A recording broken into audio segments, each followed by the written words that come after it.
सामाजिक विज्ञान का क्लास 7 का लेसन नंबर 23, जिसका नाम है प्यारे बच्चों राज्य सरकार। तो आइएगा, इससे पहले लेसन में हमने पढ़ा था केंद्र सरकार के बारे में और आज हम पढ़ेंगे राज्य सरकार के बारे में। तो आइएगा शुरू करते हैं। हमारा भारत 29 राज्यों और 7 केंद्र शासित प्रदेशों में का एक शक्तिशाली संघ है। इसमें कितने 29 राज्य और 7 केंद्र शासित प्रदेश हैं। प्रत्येक राज्य की एक पृथक सरकार होती है। इसके प्रतिनिधियों का चुनाव राज्य की जनता द्वारा किया जाता है। राज्य सरकार राज्य के लिए कानून बनाती है। केंद्र में कौन बनाती है? केंद्र सरकार। और राज्य में राज्य सरकार कानून बनाती है तथा वहां का प्रशासन चलाती है। स्थानीय स्तर पर पंचायती राज व्यवस्था भी होती है। इसके अंतर्गत गांव और कस्बों की अपनी सरकारें होती हैं जिन्हें वहां के स्थानीय नागरिक स्वयं चलाते हैं। आगे बढ़ते हैं प्यारे बच्चों राज्य विधायिका के बारे में। राज्य विधायिका राज्यपाल, विधानसभा और विधान परिषद से मिलकर बनती है। राज्य विधायिका का मुख्य कार्य राज्य सूची के विषयों पर कानून बनाना है। अब पढ़ते हैं राज्यपाल के बारे में। राज्य का सर्वोच्च अधिकारी राज्यपाल होता है। राज्यपाल की नियुक्ति देश के राष्ट्रपति के द्वारा की जाती है। राज्यपाल का कार्यकाल 5 वर्ष का होता है। इस पद के लिए निम्नलिखित योग्यताएं होनी चाहिए, जिसमें 1 बाय 1 पढ़ते हैं। पहला, भारत का नागरिक हो, वह 35 वर्ष की आयु पूरी कर चुका हो, वह केंद्र सरकार या राज्य सरकार के अधीन किसी लाभ के पद पर कार्यरत न हो, वह संसद या विधानमंडल का सदस्य नहीं होना चाहिए, वह उस राज्य का नागरिक होना चाहिए जिसमें उसकी नियुक्ति की जा रही है। जैसे वह अगर उत्तर प्रदेश में उसकी नियुक्ति की जा रही है तो वह उत्तर प्रदेश राज्य का ही नागरिक होना चाहिए। आगे देखते हैं प्यारे बच्चों राज्यपाल के कार्य और उसके अधिकार। राज्य में राज्यपाल की वही स्थिति होती है जो केंद्र में राष्ट्रपति की होती है। वहां केंद्र में राष्ट्रपति के नाम से जाना जाता है और यहाँ राज्यपाल के नाम से। तो देखते हैं उसके कार्य और अधिकार। राज्यपाल राज्य के मुख्यमंत्री की नियुक्ति करता है, उसकी सलाह से अन्य मंत्रियों की नियुक्ति करता है। राज्यपाल मुख्यमंत्री की सलाह से राज्य प्रशासन के उच्च पदाधिकारियों की नियुक्ति करता है। नेक्स्ट पॉइंट है कि वह सर्वोच्च न्यायालय के मुख्य न्यायाधीश के परामर्श से उच्च न्यायालय के मुख्य न्यायाधीश तथा अन्य न्यायाधीशों की नियुक्ति करता है। वह राज्य लोक सेवा आयोग के अध्यक्ष एवं सदस्यों की नियुक्ति करता है। वह राज्य विधानमंडल द्वारा पारित विधेयकों पर हस्ताक्षर कर उन्हें कानून का रूप प्रदान करता है। विधानमंडल का सत्र न चलने की दिशा में राज्यपाल अध्यादेश जारी करता है। राज्य में राष्ट्रपति शासन लागू होने पर राष्ट्रपति के प्रतिनिधि के रूप में कार्य करता है। वह मुख्यमंत्री के परामर्श से विधानसभा का सत्र बुलाता है तथा उसे भंग करता है। वह वित्तीय विधेयकों को पेश होने से पूर्व स्वीकृति प्रदान करता है और राज्यपाल राज्य के कानून के अंतर्गत दी गई अपराधियों की सजाओं को क्षमा कर सकता है या घटा सकता है। जैसे कि हमारे देश के राष्ट्रपति कर सकते हैं कि हमारे देश के जो अपराधी हैं उनकी सजाओं को माफ कर सकते हैं या कम भी कर सकते हैं। इसी प्रकार राज्य में राज्यपाल को यह अधिकार होता है। आगे बढ़ते हैं प्यारे बच्चों राज्य विधानमंडल के बारे में। राज्य विधानमंडल 2 प्रकार का होता है, 2 सदनों वाला विधानमंडल और एक सदन वाला विधानमंडल। 2 सदनों वाले विधानमंडल में 2 सदन होते हैं। जम्मू कश्मीर, उत्तर प्रदेश, बिहार, महाराष्ट्र राज्यों में 2 तथा शेष राज्यों में 1 विधानमंडल है। विधानसभा राज्य विधानमंडल का निचला सदन विधानसभा कहलाता है।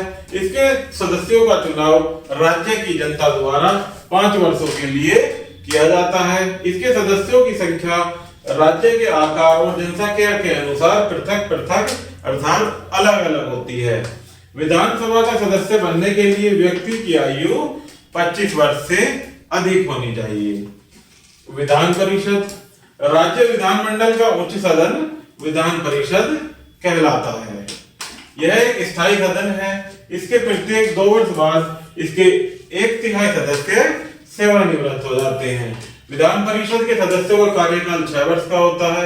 इसका सदस्य बनने के लिए व्यक्ति में निम्नलिखित योग्यताएं होनी चाहिए, जिसमें देखते हैं कौन कौन सी योग्यताएं होनी चाहिए कि वह भारत का नागरिक हो, आयु 30 वर्ष की पूर्ण कर चुका हो, वह केंद्र या राज्य सरकार के लाभ के पद पर कार्यरत न हो, वह संसद या कानून द्वारा इस पद के लिए अयोग्य घोषित न किया गया हो, वह पागल या दिवालिया न हो।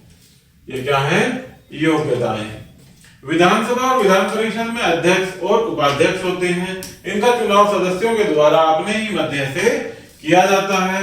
राज्य विधानमंडल का मुख्य कार्य विधेयक पारित कर कानून बनाना है। विधानमंडल से पारित विधेयक राज्यपाल के पास से भेजे जाते हैं तथा उनके हस्ताक्षर होने पर विधेयक कानून का रूप ले लेते हैं। आगे देखते हैं प्यारे बच्चों मुख्यमंत्री के बारे में।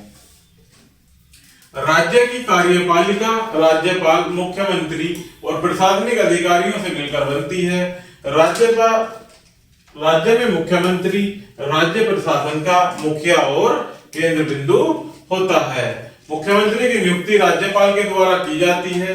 राज्यपाल विधानसभा के बहुमत वाले दल के नेता को मुख्यमंत्री नियुक्त करता है। एक दल का स्पष्ट बहुमत न होने पर वह संयुक्त दल में बहुमत दल के नेता को मुख्यमंत्री नियुक्त कर सकता है। आगे बढ़ते हैं प्यारे बच्चों मुख्यमंत्री के कार्य और उसके अधिकारों के बारे में। मुख्यमंत्री राज्य के प्रशासन का केंद्र बिंदु होता है। यह मंत्री परिषद के परामर्श से के लिए नीतियों का निर्धारण करता है और उसके कार्यों और अधिकार निम्नलिखित हैं, जिसमें कि कार्य हैं इसके कि मुख्यमंत्री राज्यपाल के परामर्श से मंत्री परिषद का निर्माण करता है। वह मंत्रियों को उनके विभागों को बंटवारा करता है तथा मंत्री परिषद की बैठकें बुलाता है और उनकी अध्यक्षता करता है।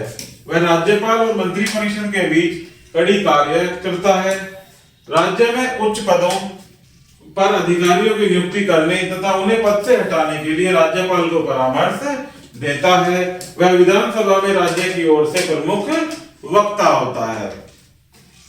मुख्यमंत्री का राज्य के प्रशासन में बड़ा महत्व होता है। वह राज्य प्रशासन में मंडल का आधार स्तंभ होता है। वह विधानसभा में बहुमत होने तक अपने पद पर बना रहता है। आगे बढ़ते हैं प्यारे बच्चों मंत्री परिषद के बारे में। मंत्री परिषद राज्य मंत्री परिषद का गठन मुख्य मंत्री राज्यपाल के परामर्श से करता है।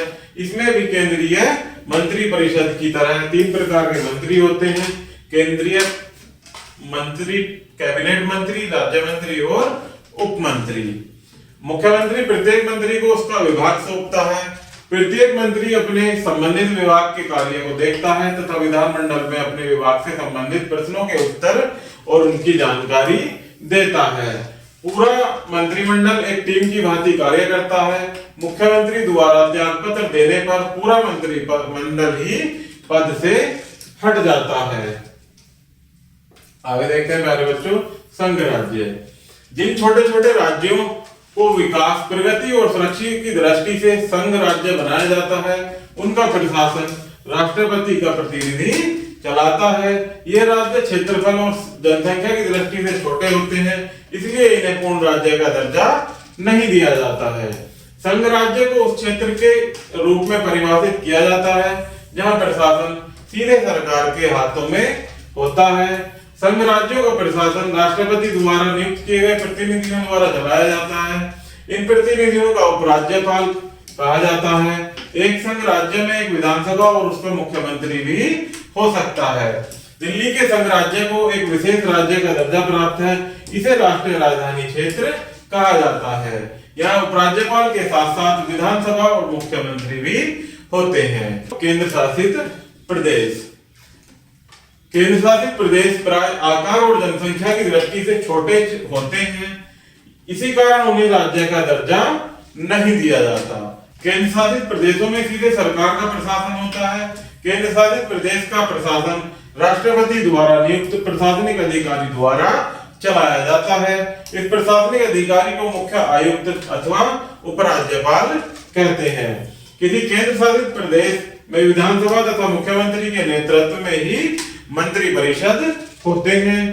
केंद्र शासित प्रदेश दिल्ली को विशेष दर्जा प्राप्त है, इसीलिए इसे राष्ट्रीय राजधानी क्षेत्र कहा जाता है। उपराज्यपाल इसका प्रशासनिक मुखिया है। यहाँ एक निर्वाचित विधानसभा तथा मंत्री परिषद भी है।